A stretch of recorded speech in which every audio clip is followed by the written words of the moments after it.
ചന്ദ്രായന വ്രതം.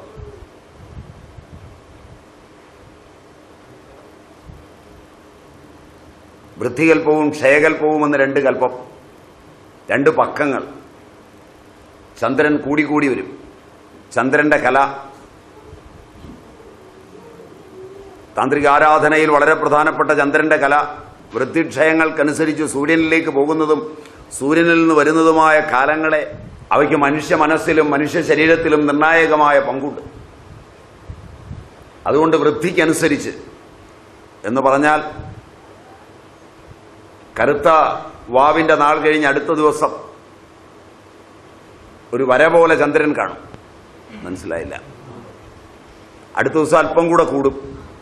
അപ്പോൾ അന്ന് 15 ഉരുള കഴിക്കാനുള്ള വയറെത്രയായിരിക്കുമെന്ന് കണക്കാക്കി അതിന്റെ 15-1 ആദ്യം ഉരുട്ടുക. മനസ്സിലായില്ല? ഒരു ഉരുള എന്ന് പറഞ്ഞുകൊണ്ട് വലിയൊരെണ്ണം ഉരുട്ടി കഴിച്ചേച്ച് അവസാനം ഞാനും പറ്റിച്ചതാകരുത്.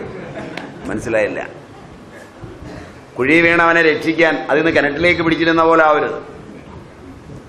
മനസ്സിലായോ എന്നറിയില്ല. ഇന്ന് തിന്നുന്ന ഉരുളയുടെ 15 ഇരട്ടി 15-ാം ദിവസം തിന്നണമെന്ന് കരുതണം. മനസ്സിലായില്ല? ഇതിന് അവനവന്റെ വയറിനെ പറ്റി ഒരു ധാരണയെങ്കിലും ഉണ്ടാവണം. മനസ്സിലായോ എന്നറിയില്ല. ഒരു ഉരുള എന്ന് പറഞ്ഞാൽ 15 ഉരുള തന്റെ വയറ്റിൽ 15-ാം ദിവസം കൊള്ളാനുള്ളത് കണക്കാക്കിയിട്ട് അതിന്റെ 15-1 ഉരുള. ഇല്ല, കഴിക്കരുത്. ഭാര്യയുടെ വയറ് കണക്കുകൂട്ടി കഴിക്കരുത്.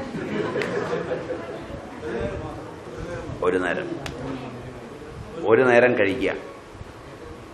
ഉപവാസമല്ല. രാവിലെ വെള്ളം ആവശ്യത്തിന് കുടിക്കുക, വൈകുന്നേരം വെള്ളം ആവശ്യത്തിന് കുടിക്കുക. സൂര്യൻ ഉച്ചസ്ഥനാകുന്ന ഉച്ച സമയത്ത് മാത്രം ഒരു ഉരുള കഴിക്കുക. നാളെ അത് 2 ഉരുള, മറ്റന്നാൾ അത് 3 ഉരുള, അങ്ങനെ കൂട്ടുക. 15-ാം ദിവസം 15 ഉരുള. എന്നിട്ട് മെല്ലെ ഓരോന്നായിട്ട് കുറയ്ക്കുക. അങ്ങനെ ഒരു ഉരുളയിൽ അവസാനിപ്പിക്കുക. എന്നിട്ട് അച്ഛനമ്മമാരെയൊക്കെ ധ്യാനിക്കുക. പാരമ്പര്യത്തെ നല്ലപോലെ മനസ്സിൽ കരുതുക. തിരിച്ച് പാരമ്പര്യത്തിലേക്ക് വന്നിരിക്കുന്നു എന്ന് വിചാരിക്കുമ്പോൾ മുടിയനായ പുത്രനെ എങ്ങനെയാണോ സ്വീകരിക്കുന്നത് അതുപോലെ പാരമ്പര്യം നിങ്ങളെ സ്വീകരിക്കുമ്പോൾ ഈ താപങ്ങളെല്ലാം പോകും. ആരുടെയെങ്കിലും പുറകെ പോകുമ്പോൾ തൻ്റെ പാരമ്പര്യത്തിനും തൻ്റെ സാൽമ്യത്തിനും ആഹാരത്തിനും ഇണങ്ങുമോ എന്ന് നോക്കിയിട്ട് പോകണം. ശരീരം ദീർഘകാലം കൊണ്ട് കിട്ടിയതാണ്. ശരീരത്തിലെ വാതവും പിത്തവും കഫവുമെല്ലാം ഇങ്ങനെ രൂപപ്പെട്ട് നിൽക്കുന്നത് അനേക തലമുറകൾ അനേക കാലം സങ്കല്പിച്ചിട്ടാണ്. അച്ഛനും അപ്പൂപ്പനുമൊക്കെ സങ്കല്പിക്കാതെ ഇങ്ങനൊരു ശരീരം കിട്ടില്ല. ഈ ശരീരമൊക്കെ എവിടുന്ന് കിട്ടിയോ അവിടം തള്ളിപ്പറഞ്ഞാൽ മൂലമാ തള്ളുന്നത്.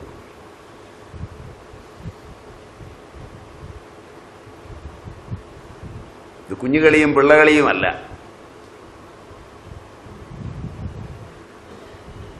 അതുകൊണ്ടാണ് ശരീരശാസ്ത്രം പഠിക്കാതെ പഠിക്കരുത് എന്ന് പറഞ്ഞത്. ആരെങ്കിലും കാണിക്കുന്ന കണ്ടോണ്ട് പിറ്റേ ദിവസം രാവിലെ അവൻ എങ്ങനെയാ കാണിച്ചതെന്ന് ജനലിൽ കൂടെ നോക്കി വീട്ടിൽ വന്നൊരു സ്വാമി താമസിച്ചു. അപ്പം അദ്ദേഹം കഥക് പകുതി ചാരിയിട്ടിരുന്നു നമുക്ക് കാണാൻ. അപ്പോഴേ കൂടുതൽ തൃപ്തിയാവും. ഒളിഞ്ഞു നോക്കുമ്പോഴാണ് ഭക്തി കൂടുന്നത്. തുറന്നിട്ട് ചെയ്താൽ അത്രയും ഭക്തി വരില്ല. നമുക്കാണെങ്കിൽ ഒളിഞ്ഞു നോക്കി പഠിക്കാനാണ് ഇഷ്ടവും. ഇന്ന് വരാമ്പോൾ ഒളിഞ്ഞു നോക്കി ചെയ്ത കർമ്മങ്ങളേ ഉള്ളൂ.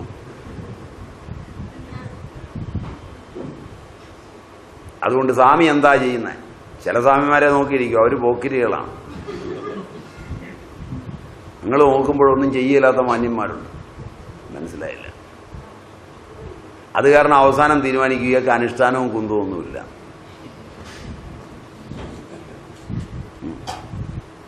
ശരിയല്ല? പെട്ടിക്കടയിൽ നിന്ന് ചായയും കുടിച്ച് കാണുന്നവരൊക്കെ തോളെ കൈയിട്ട് നടക്കുന്ന ഇയാൾക്ക് അനുഷ്ഠാനവും ഇല്ല കുന്തവും ഇല്ല എന്ന് തീരുമാനിക്കും. ഇത് വല്ലവരെയും കാണിക്കാനുള്ളതല്ലെന്ന് ആദ്യം ധരിക്കണം.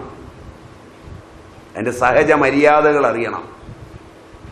താൻ വല്ലയിടത്തും ഇരുന്ന് കാണിക്കുന്നത് കണ്ട് വല്ലവരും ഒക്കെ കാണിച്ച് ഭ്രാന്ത് പിടിച്ചാൽ അതിൻ്റെ ആറിലൊന്ന് പാപം ഇങ്ങ് വരും.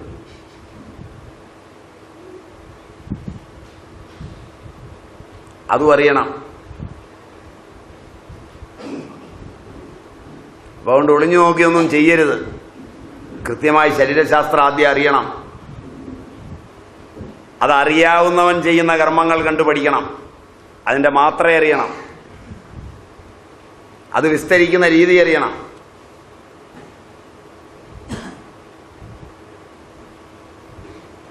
അതുവരെയൊക്കെ വല്ല നാമമൊക്കെ ജപിച്ച് മര്യാദയ്ക്ക് ഇരുന്നാൽ മതി, സൗകര്യം കിട്ടും.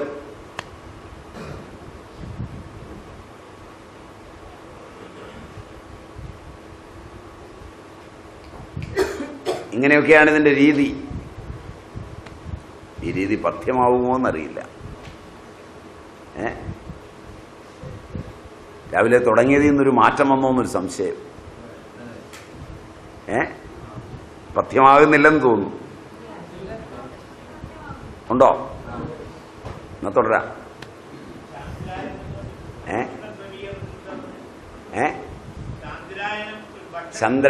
ചന്ദ്രന്റെ ഒരു വട്ടം. ചന്ദ്രായന വ്രതം എന്നാണ് അതിന് പറയുന്നത്. അതൊരു വ്രതമാണ്. വെള്ളം കുടിക്കണം, അത് കുടിക്കണം.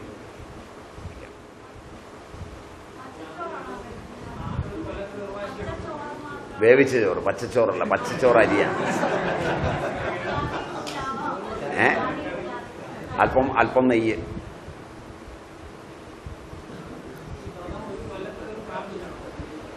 ആകെ ഒരു മാസം ചെയ്താൽ മതി, പറ്റിയ തെറ്റെല്ലാം പോകും. പിന്നെ ചെയ്യുമൊന്നും വേണ്ട.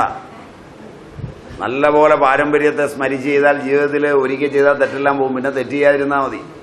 മത്തായി ചെയ്ത പോലെ ഇടയ്ക്കിടയ്ക്ക് ഇങ്ങനെ ഒരു ലൈസൻസ് ഉണ്ടല്ലോ എന്ന് വിചാരിച്ച് തെറ്റ് ചെയ്തിട്ട് എന്നും പശ്ചാത്തപിക്കാൻ നോക്കണ്ട.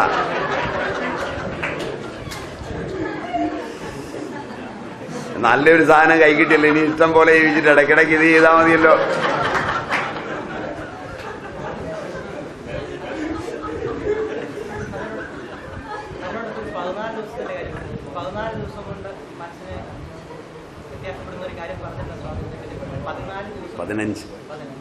ഈ പറഞ്ഞു ക്ലിയറായി. അപ്പം അതുകൊണ്ട് ശരീരശാസ്ത്രം അറിയണം, നല്ലോണം അറിയണം. പ്രാണസഞ്ചരണത്തിന്റെ എല്ലാ അംശങ്ങളും അറിയണം. പ്രത്യേകിച്ചും സാധനാ തലങ്ങളെല്ലാം സ്ഥൂല ശരീരത്തെയും സൂക്ഷ്മ ശരീരത്തെയും ഒക്കെ ബാധിക്കുന്നതാണ്.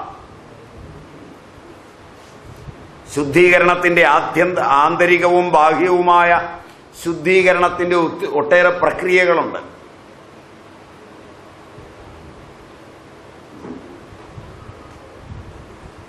ആദ്യം അനുഷ്ഠാനങ്ങൾ ചെയ്യാൻ പോകുന്നതിന് മുമ്പ് ഒരു 10-30 ദിവസം എഴുന്നേക്കാൻ പറ്റുമോ എന്ന് ആദ്യം ഒന്ന് നോക്കണം. മനസ്സിലായില്ല? ആരോടെങ്കിലും ഉപദേശം വാങ്ങിക്കുന്നതിന് മുമ്പ്. പറ്റിയല്ല, പിന്നെ വാങ്ങിക്കരുത്, തെറ്റും. ആദ്യം ചുമ്മാ ഒന്ന് എഴുന്നേറ്റ് നോക്കുക. വെറുതെ എഴുന്നേക്കാൻ പറ്റുമോ എന്ന് ആദ്യം നോക്കുക. ബ്രാഹ്മ മുഹൂർത്തത്തിൽ എഴുന്നേക്കാൻ പറ്റുമെന്ന് നോക്കിയിട്ട് പോരെ ബ്രാഹ്മ മുഹൂർത്തത്തിലെ അനുഷ്ഠാനം മേടിക്കാൻ പോവാൻ. മനസ്സിലായില്ല? ഇത് ഉപയോഗിക്കാൻ അറിയണ്ടേ? ഒരു ഉപകരണം മേടിച്ചു, കടയിൽ ചെന്നു, മൊബൈൽ ഫോൺ വേണം. ആരാ? ഡോക്ടറാ? ശരി. ഏത് മൊബൈൽ ഫോണാകട്ടെ. SMS ഉണ്ട്, ഇന്റർനെറ്റ് ഉണ്ട്, എല്ലാം കൂടെ ഉള്ളതായിക്കോട്ടെ. അവസാനം ഏതെങ്കിലും ബട്ടനെ കുത്തും വായിക്കാവും, പിന്നെ സാധനം പള്ളേക്കളയേണ്ടി വരും. മനസ്സിലായില്ല? അപ്പൊ ഇത് ഉപയോഗിക്കാൻ അറിയാവുന്നവനുള്ളതാണ്. അതിന് പകരം എന്ത് ചെയ്യണം? ഈ 25,000 മേടിക്കുന്നതിന് പകരം എന്ത് ചെയ്യണം? ഒരു 2,000 മേടിച്ചിട്ട് മര്യാദയ്ക്ക് ആകെപ്പാടെ വിളിക്കാനും വിളി കേൾക്കാനും അറിയാം. മതി, സമാനായിട്ടിരിക്കണം. പിടികിട്ടിയോന്നറിയില്ല. ഇതെല്ലാത്തിലും ബാധകമാണെന്ന് സാരം.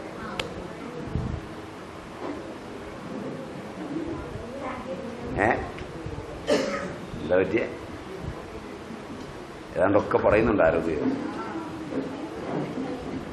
ലോകത്തിലുള്ളതിൽ ഏറ്റവും വില കൂടിയതും ഏറ്റവും വലിയതുമായ സാധനം വേണം. അതിരിക്കാൻ പറ്റിയ സ്ഥലമാണോ എന്ന് ആദ്യം നോക്കണ്ടേ? ചോദ്യം മനസ്സിലായില്ല. ആനയെ കണ്ടു, ആനയെ മേടിക്കണം. ആകപ്പാടെ അവന് മാത്രമേ ഇരിക്കാവുന്ന ഒരു കുടിലാണ് കെട്ടിരിക്കുന്നത്. അതിനകത്തുകൊണ്ട് ആനയെ കെട്ടാൻ പറ്റുമോ? മനസ്സിലായില്ല. എന്ന് പറഞ്ഞ പോലെ ആഗ്രഹിക്കുന്ന അവനവന്റെ കൊക്കിൽ ഒതുങ്ങുന്നതായിരിക്കണം. അതെങ്കിലും ഈ സാധനയിൽ പഠിക്കണം. ഓടരുത്, നടന്നു പോയാൽ മതി. ഇനിയും ഒരു 10,000 ജന്മം ഉണ്ടായിക്കോട്ടെ, നഷ്ടമൊന്നുമില്ല. എന്നെങ്കിലും അവിടെ എത്തിയാൽ മതി. ഇപ്പം എത്താൻ ഓടിയിട്ട് പുറകോട്ട് പോകാതിരുന്നാൽ മതി.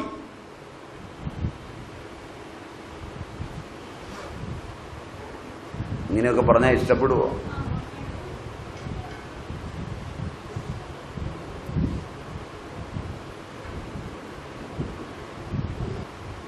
സാധനയുടെ ലോകങ്ങളിൽ ഇതൊക്കെ പ്രശ്നമാണ്. അതുകൊണ്ടാണ് നാഡിയൊക്കെ അറിയണം എന്ന് പറഞ്ഞത്. സ്രോതസ്സൊക്കെ പെട്ടെന്ന് രോധം വരും. സ്രോതോരോധം, ബ്ലോക്ക് എന്നാ അതിന് പറയാ. അതിന്റെ കാലമായത്. അപ്പൊ സ്രോതസ്സുകളെല്ലാം ശുദ്ധമായിരിക്കണം, എങ്കിലേ ശാന്തി ഉണ്ടാവും. അതുകൊണ്ട് കടുത്ത സാധനകളൊക്കെ അനുഷ്ഠിക്കാൻ പോകുന്നതിന് മുമ്പ് ആദ്യം തീരുമാനിക്കണം.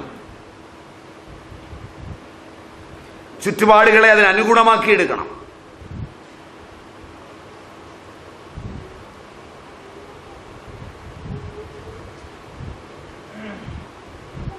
ഇതിനെയൊക്കെ വച്ച് സ്രോതസ്സുകളെയും എല്ലാം പഠിച്ച് പ്രാണമയം, മനോമയം കുറെ കൂടെ സൂക്ഷ്മമാണ്.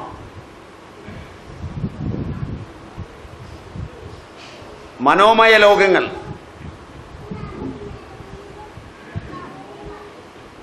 അതിന്റെ വിഭൂതികൾ ഉണർന്നാൽ, സാധനങ്ങളൊക്കെ തെറ്റിയാൽ വേറൊരു ലോകത്തായിരിക്കും. നമ്മുടെ ലോകത്തല്ലാത്ത ഒരുപാട് കുട്ടികളെ ഇപ്പൊ കാണാം. കണ്ടിട്ടുണ്ടോ? അവരാരോടൊക്കെയോ വർത്തമാനം പറയുന്നുണ്ട്, അവരാരോടൊക്കെയോ സഹവസിക്കുന്നുണ്ട്.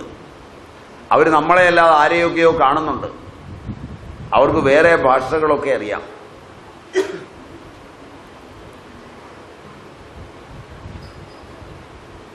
അതിനൊക്കെ ന്യൂറോസിസ് എന്നും സൈക്കോസിസ് എന്നും പേരിട്ടിരിക്കുന്ന ആധുനികർ. അതൊക്കെ അന്വേഷിച്ചു പോയാൽ സാധനയുടെ വൈകല്യങ്ങളിലെത്തും മാതാപിതാക്കളുടെ. അതുകൊണ്ട് വളരെ ശ്രദ്ധിക്കണം. വളരെ അതുകൊണ്ടൊക്കെയാണ് ഇത് എല്ലാവർക്കും ഉള്ളതല്ല എന്ന് സ്മൃതി നിഷേധിച്ചത്. ആരോഗ്യത്തോടെ ജീവിച്ചിരിക്കാൻ വേണ്ടിയാണ് സ്മൃതി ശക്തമായ ഭാഷയിൽ പറഞ്ഞത്. ഇതിന് അർഹതയില്ലാത്തവൻ പഠിക്കാൻ പോകുന്നു എന്ന് വന്നാൽ ചെവിയിൽ ഈയ ഉരുക്കി ഒഴിക്കാൻ.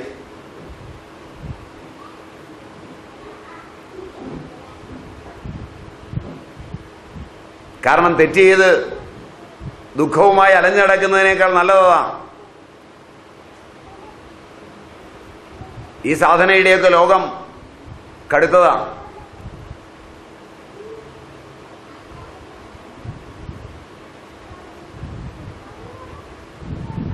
പതിനൊന്ന് മണിക്ക് ഒരു പച്ചമുളകും ഒരു തവി തൈരും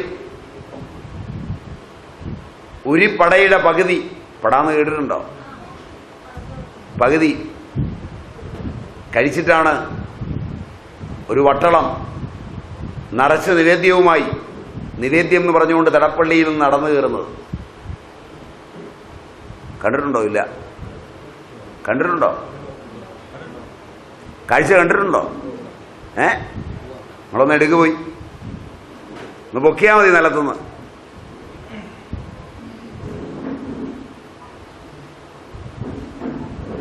അത് പൊങ്ങുന്നത് ശരീരം കൊണ്ടാണോ, സൂക്ഷ്മ ശരീരം കൊണ്ടാണോ, അയത്നലളിതമായി പപ്പടം കൊണ്ടുപോകുന്ന പോലെ കൊണ്ടുപോകും?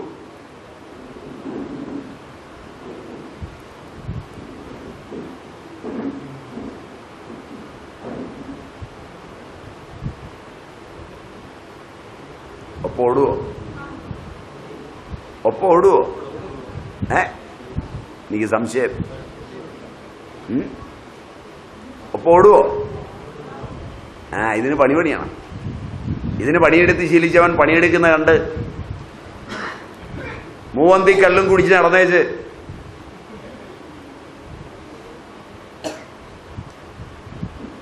ഇതുപോലെ ഞാനും അങ്ങ് ആയിക്കളയാമെന്ന് വിചാരിച്ചാൽ അത്ര എളുപ്പമല്ല. എളുപ്പമല്ലെന്ന് തന്നെ മനസ്സിലാക്കണം. ജന്മങ്ങൾ എടുത്താലും നന്നായി തന്നെയാണ് ഈ പാതയിലൂടെ സഞ്ചരിക്കേണ്ടതെന്ന് ശരിക്കും മനസ്സിലാക്കണം.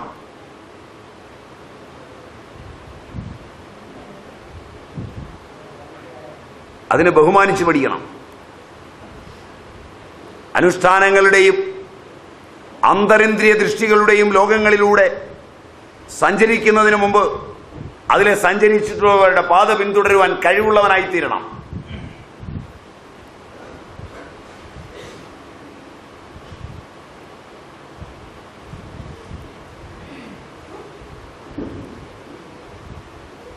അതുകൊണ്ടാണ് ശരീരശാസ്ത്രം ആഴത്തിൽ പഠിക്കുകയും ശരീരശാസ്ത്രം പഠിച്ചിട്ടുള്ളവനെ അനുഷ്ഠാനങ്ങളുടെ ലോകങ്ങളിൽ അനുവർത്തിക്കുകയും വേണമെന്ന് താന്ത്രിക ആചാര്യന്മാർ പേർത്തും പറഞ്ഞത്. കാരണം ഇതിൽ അതിസൂക്ഷ്മമായ ഇടയും പിങ്കളയും സുഷുപ്നയും പങ്കെടുക്കുന്നതുകൊണ്ട് ഈ അനുഭൂതിയുടെ രസം നുകരുമ്പോഴെല്ലാം സൂര്യഭേദയും ചന്ദ്രഭേദയും സുഷുപ്നയും പങ്കെടുക്കുന്നുണ്ട്.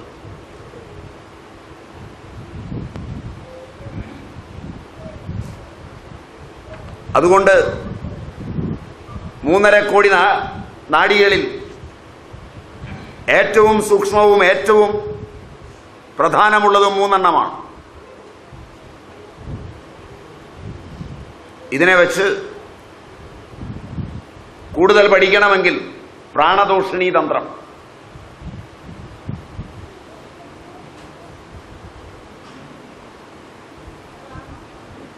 പ്രാണതോഷിണീ തന്ത്രം ഇല്ല കിട്ടും. പ്രാണതോഷിണീ തന്ത്രം, അതിൽ ഷഡ്ചക്ര നിരൂപണം. ഞാൻ അതിലുള്ള കാര്യങ്ങളിൽ കുറച്ച് കാര്യങ്ങൾ പറഞ്ഞിട്ടുണ്ട്. ബാക്കി നിങ്ങൾ പഠിച്ചാൽ മതി.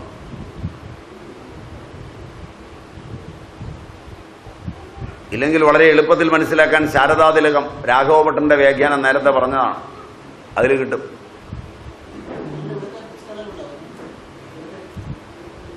മലയാളത്തിൽ ആരും വായിച്ചിട്ട് ഇവിടുത്തെ ബുക്ക് സ്റ്റാളിൽ കൊണ്ടുപോകാൻ ചൗക്കമ്പയ്ക്ക് എഴുതി നോക്കും, കിട്ടും. ശാരദാതിലകം ചൗക്കമ്പയ്ക്ക് മലയാളത്തിലൊന്നും കിട്ടില്ല. ശാരദാതിലകം മലയാളത്തിൽ പണ്ടിറങ്ങിയിരുന്നു. ഇതൊക്കെ ആര് വായിക്കാനാ? ഏത് മലയാളി വായിക്കാനാ?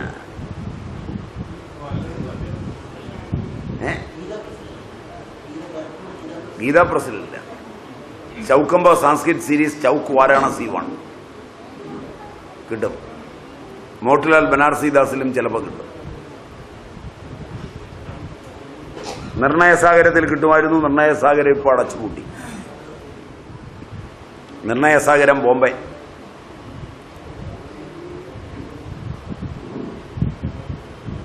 ആർക്കാണ് മലയാളത്തിൽ ഇതൊക്കെ വേണ്ടത്? മലയാളികളിൽ പഠിക്കാതൊക്കെ തന്നെ ഇതൊക്കെ പ്രസംഗിക്കുകയല്ലേ. പിന്നെ ഇപ്പൊ എന്തിനീ പുസ്തകം?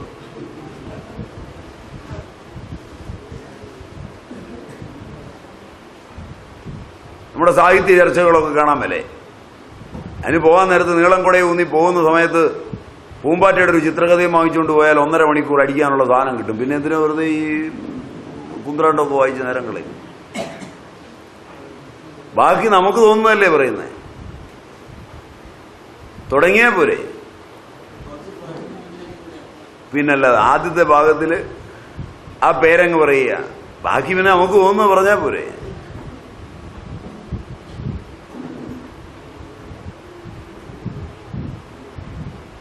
ഞാൻ ഇങ്ങനെയൊക്കെ പറയുന്നതിൽ എന്നോട് ദേഷ്യം വരുമെന്ന് തോന്നുന്നു.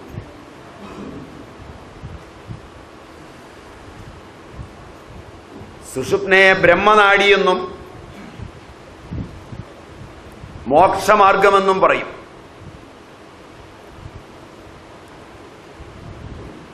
സുഷുപ്ന ബ്രഹ്മനാഡിയാണ്.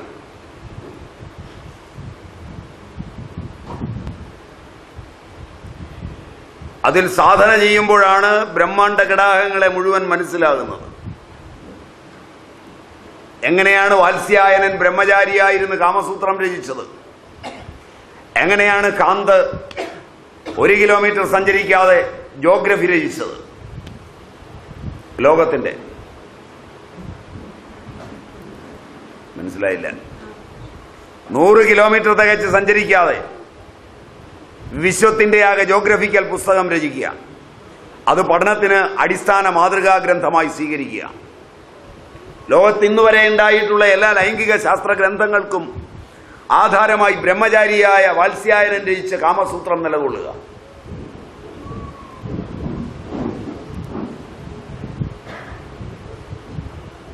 മനസ്സിലാവൂ ഇതുവല്ലോ പറഞ്ഞ?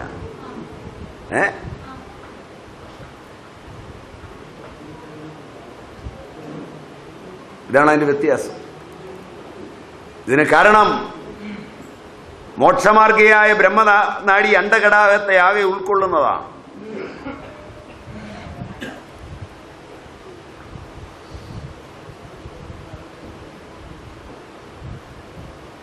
നരകമില്ലാത്ത ലോകം. ആത്മോപദേശ ശതകം വായിച്ചിട്ടുണ്ടോ? ആത്മോപദേശ ശതകം വായിച്ചിട്ടുണ്ടോ?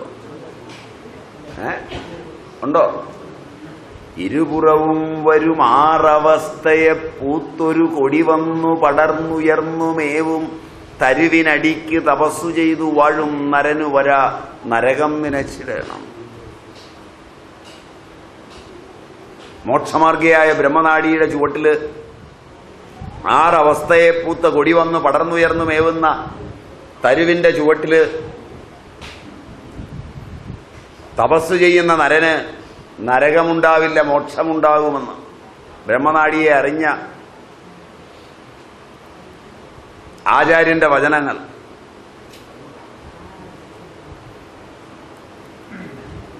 ആറ് ചക്രങ്ങൾ, രണ്ടു വശത്തും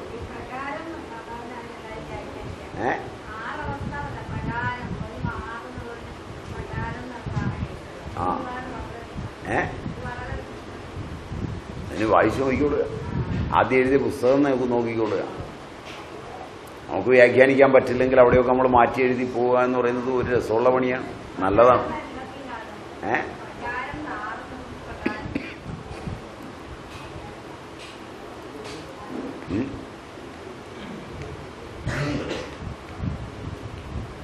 എന്തൊക്കെയോ പറയുന്നുണ്ട് ഇടയ്ക്കൊക്കെ ആരോ.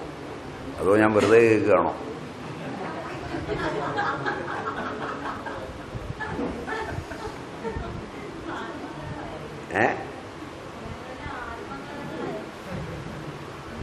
ആത്മകഥകളാണല്ലോ ഈ ജീവിതം മുഴുവൻ. അപ്പോ ബ്രഹ്മമാർഗ, ബ്രഹ്മനാഡി, മോക്ഷമാർഗ എന്നൊക്കെ വിളിക്കും. അത് ഈ അണ്ഡകടാഹത്തെ ആകെ ഉൾക്കൊള്ളുന്നു. അതിലൂടെയാണ് കുണ്ടലിനി മുന്നോട്ട് ഗമിക്കുന്നത്. ആഗമം എന്ന് പറയുന്നതും അതുകൊണ്ടാവും സൂക്ഷ്മമായി.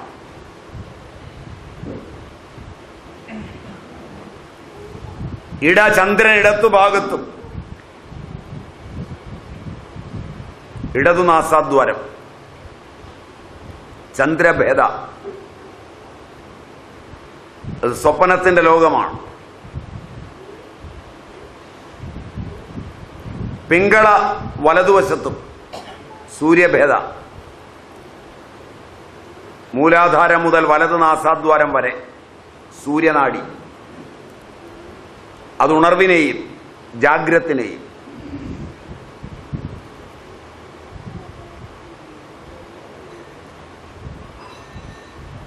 അതിലുള്ള ജാഗ്രത ഉപാസന സ്വഭാവമാണ് എല്ലാ ആക്രമണങ്ങൾക്കും കാരണം.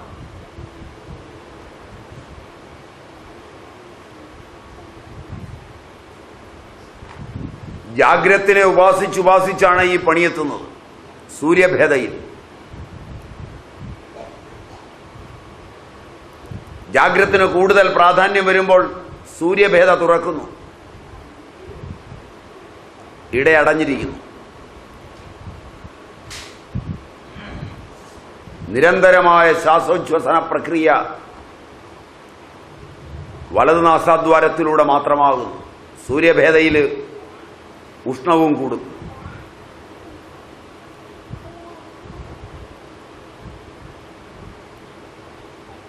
ഇതനുസരിച്ച് സ്വഭാവ വൈജാത്യങ്ങളും ഉണ്ടാവും.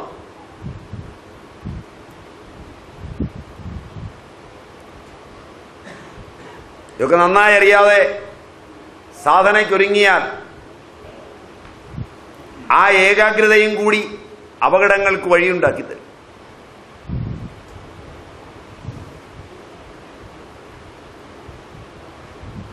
ഞാനിതിന് വിളിച്ചപ്പോൾ ആളുകളോട് ചോദിച്ചിരുന്നു, ഇത് വേണോ?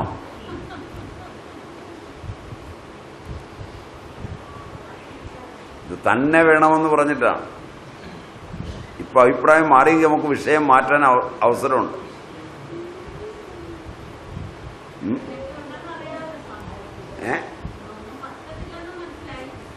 ഒന്നും പറ്റത്തില്ലെന്നല്ല ഞാൻ പറഞ്ഞത്, എല്ലാം പറ്റുമെന്നാ പറഞ്ഞ മര്യാദയ്ക്ക്.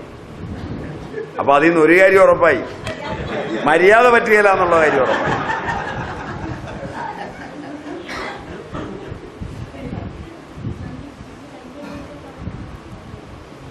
ചന്ദ്രഭേദ തണുപ്പാണ്. ഇടത് നാസാദ്വാരം അത് സ്വപ്നത്തെ ഉണർത്തുന്നു. സ്വപ്നത്തിന്റെ വിഭൂതിയിൽ കാൽപ്പനികങ്ങളായ ഭാവങ്ങൾ വരുമ്പോഴാണ് മനുഷ്യൻ ശാന്തനായിത്തീരുന്നത്.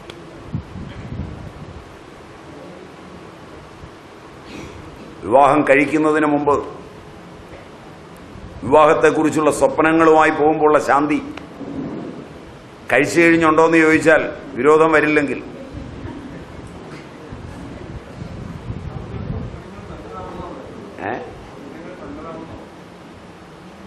സ്വപ്നങ്ങൾ നല്ലതാണോ ചീത്തയാണോ എന്ന് കാണുന്ന സ്വപ്നം അനുസരിച്ചിരിക്കും.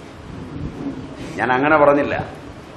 സ്വപ്നത്തിന്റെ വിഭൂതികളെ ഉണർത്തിത്തരുന്നതിൽ ഇടയ്ക്ക് പങ്കുണ്ട് എന്ന് മാത്രമാണ്.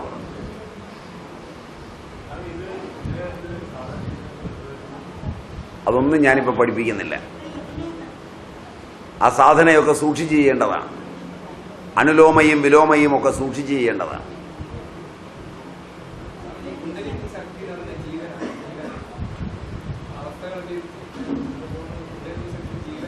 പോകുന്നതൊരു ചോദനയാണ്.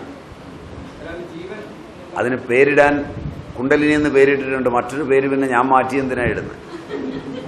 അത് കുണ്ടലിനി എന്ന് തന്നെ മനസ്സിലാക്കിയാൽ മതി. ബാക്കി പിന്നെ അനുഭവം വരുമ്പോൾ മനസ്സിലാക്കിയാൽ മതി. ഇപ്പൊ അങ്ങനെയാണ് ആചാര്യന്മാരിട്ടിരിക്കുന്ന പേര്. ഇനി അതുമ്പോ നിർമ്മലാനന്ദം കൈവെക്കണോ?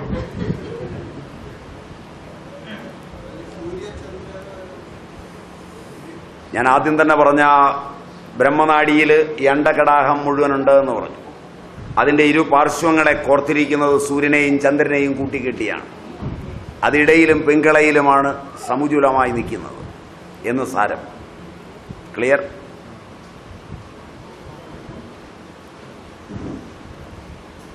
ഇനി 6 ചക്രങ്ങൾ. മൂലാധാരം ശരീരമധ്യത്തിൽ സുഷുപ്നയുടെ അടി ഏറ്റവും അടിത്തട്ടിൽ ത്രികോണാകൃതിയിൽ അധോമുഖമായി ചുവന്ന താമരപ്പൂവിന്റെ ആകൃതിയിൽ 4 ദളങ്ങളോടുകൂടി അവിടെയാണ് കുണ്ടലിനി ചുറ്റായി ഉറങ്ങുന്നത്. അവിടെ ചതുർദള പത്മമാണ്. മൂലാധാരത്തിൽ ചതുർദള പത്മം. അതിലെ അക്ഷരങ്ങൾ വ ശ ഷ സ വസ.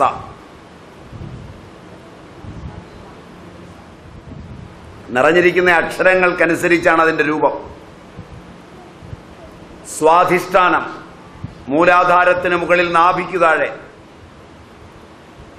6 ഇതളുള്ള താമര.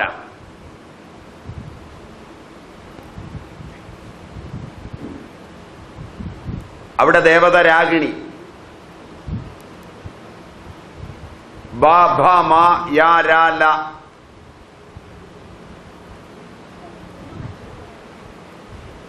ബ ഭ മ യ ര ല. ബ കഴിഞ്ഞുള്ള ഭ അക്ഷരം തെറ്റിച്ചെഴുതരുത്. ഭരണി എന്നെഴുതുന്നതന്നെ. ബല.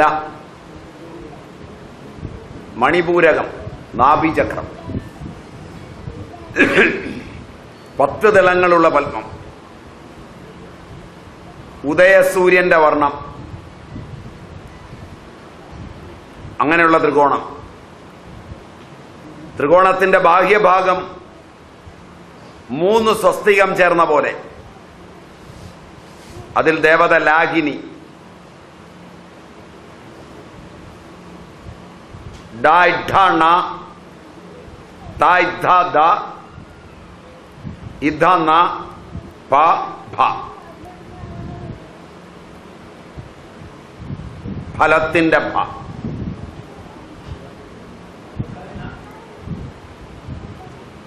ഡ ഢ ണ ത ധ ദ ഇധ ന പ ഭ. ഡഭ. ഈ 3 ചക്രങ്ങളിൽ ഉപാസന